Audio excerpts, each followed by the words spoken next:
दिनैनि सानजौफु बा बेलासिनि गेजेराव नैथि खोलोबनि जे जोंनि बिजाथि फोसावनाय बेबो जोबनानै थांसिगोन। हा गैजायै हा पाट्टा गैजायै सुबुंफोरनो रोजा रोजा 3,50,000निबो बांसिन न'खरफोरनो हा पाट्टा होनाय जाबाय। गोदो जों भट होनो थाङोबा खोरखिजों नायखोमायोमोन सोरनो भट होदों।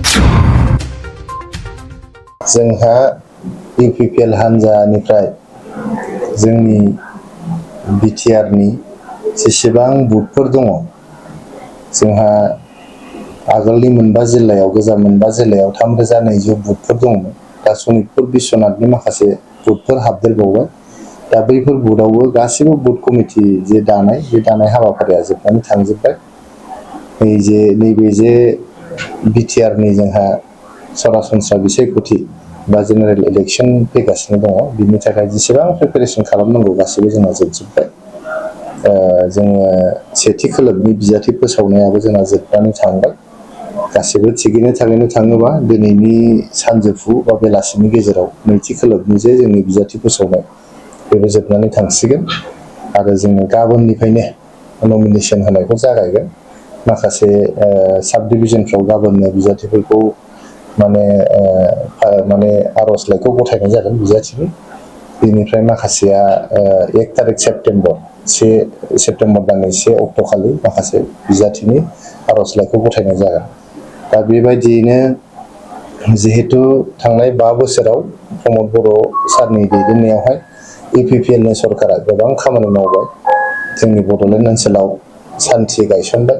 सान्थि गायसनखांनायनि उनावनो हा गैजायै हा पाट्टा गैजायै सुबुंफोरनो रोजा रोजा 3,50,000निबो बांसिन न'खरफोरनो हा पाट्टा होनाय जाबाय। जोंहा आलारि सोरांनि गेजेरजों रोजा रोजा मन्दिर मस्जिद आरो गिर्जानो 2 लाख रां होनाय जाबाय। बड'फा सुपार 50 मिसननि गेजेरजों गोबां फरायसुलिफोरखौहाय जोङो फ्रि कचिं होनो हाबाय। अनसाय बिथांखिनि गेजेरजोंहाय 50,000 फ्राय 50,000सो आइजो फालांगिफोरखौहाय मदद होनाय जाबाय।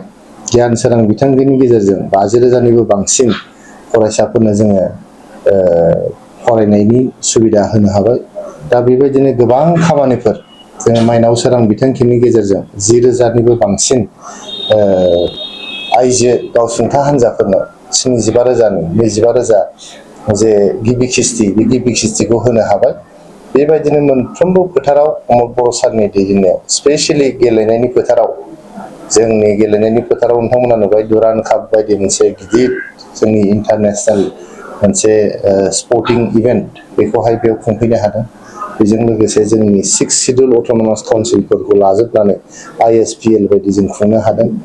क'क्राझार थुनलाइयारि फोरबो खुंनायनि गेजेरजों मुलुगनि गोबां थुनलाइयारिफोरखौहाय खन्थाइगिरि, रायथाइगिरि, सल' लिरगिरि गासैखौबो लाबोनानै जोंनि क'क्राझार जे गोजोननि नोगोर बेयाव लाबोनानै जोङो थुनलाइनि बाख्रिखौ धोनिसिन खालामनो थाखाय जोङो खामानि मावनो हादों। दा बेबायदिनो गोबां खामानि मावनायनि थाखायनो एबार प्रमद बर' सारनो फिन खनसेबाव रायजो राजाया आशीर्बाद होनो सिगांबोदों। फिन खनसेबाव 2025 मायथाइनिफ्राय 2030 मायथाइसिम प्रमद बर' सारनि सरकारा फैगासिनो दङ।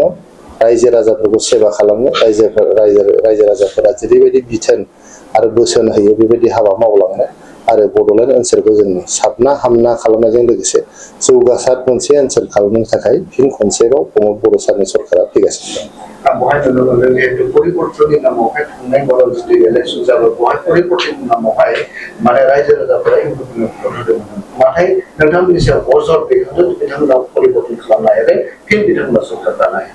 मा परिबर्तन जायाखै जायफोर होनदों बिथांमोनासो जोंनो फिननाय होनांगोन। आगोलाव बेयावहाय दावराव दावसि दङमोन।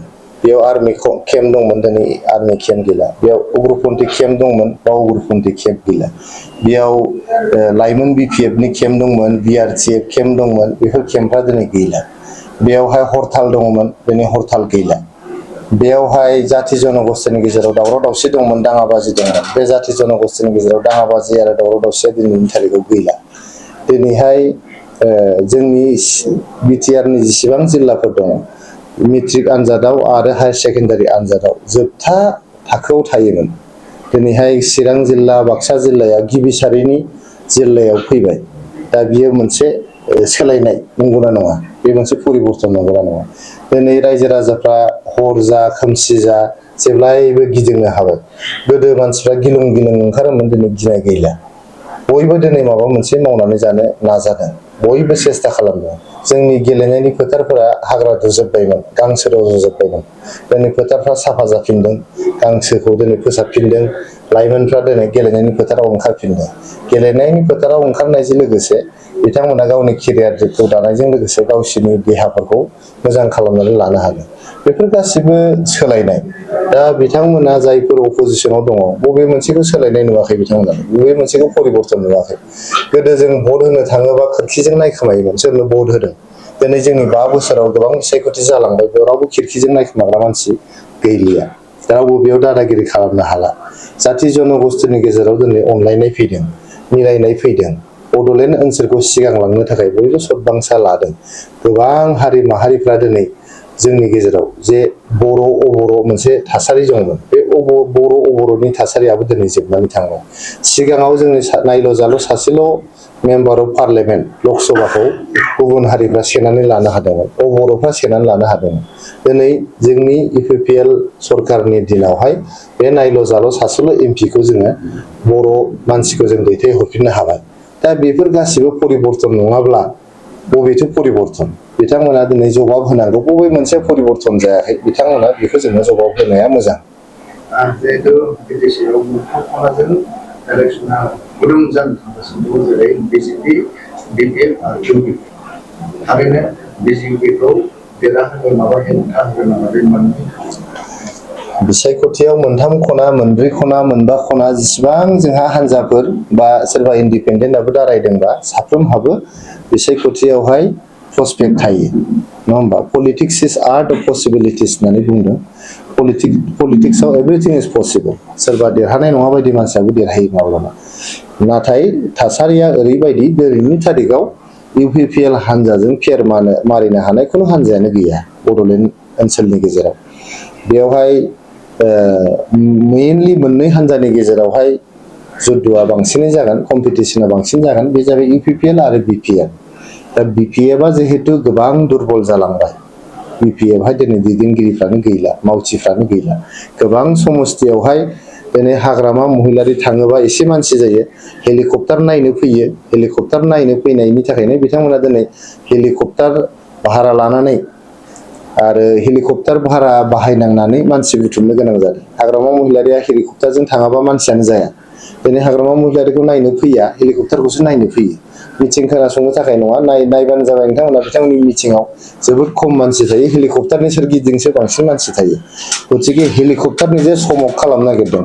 बे जानाय नङा दिनै बिथांमोना हेलिकप्टारजों बाराव बिरबाय थादों जोङो हायाव ट्रेक्टर सालायनानै ट्रेक्टरखौनो जोङो जय जय मय मय खालामो जों हानि मानसि हायावनो थागोन जोंहा गोजौआव बिरनांगौ गैया बिथांमोना दिनै हेलिकप्टारजों बाराव बिरगोन बे बारावनो बिथांमोना बिरबाय थागोन जेब्लानाखि बिथांमोना अख्राङाव बाराव बिरबाय थागोन रायजोफ्रा बिथांमोनखौ मोनहास'नाय नङा मोनहास'आबा रायजो राजाया बिथांमोननो भटबो होनाय नङा सराइबिल बियाबाव दिनैसिम बिजाथि फोसावनाय मथे मोननै हान्जायाल' फोसावदों UPPL आरो BPF दा कन्टेस्टआ मेइनलि UPPL आरो BPFनि गेजेरावनो जागोन बेनि गेजेरजों जोंहा जिहेतु बियो ट्रेक्टर आरो नांगोलनि जुद्ध ट्रेक्टर आरो नांगोलनि जुद्धआवहाय ट्रेक्टरानो नांगोलखौ फेजेनगोन UPPLआ गाव हारसिङैनो जे सरकार दागोन बेयाव जेबो सन्देह गैला हारसिङैनो सरकार दानो हानाय बायदि मेजिक नाम्बार UPPLआ मोनगोन आं दाखालिनो बुंबाय थादों जोङो एनिथिं बिटुइन 22 निफ्राय 22 मासि देरहानानै जोङो सरकार दागोन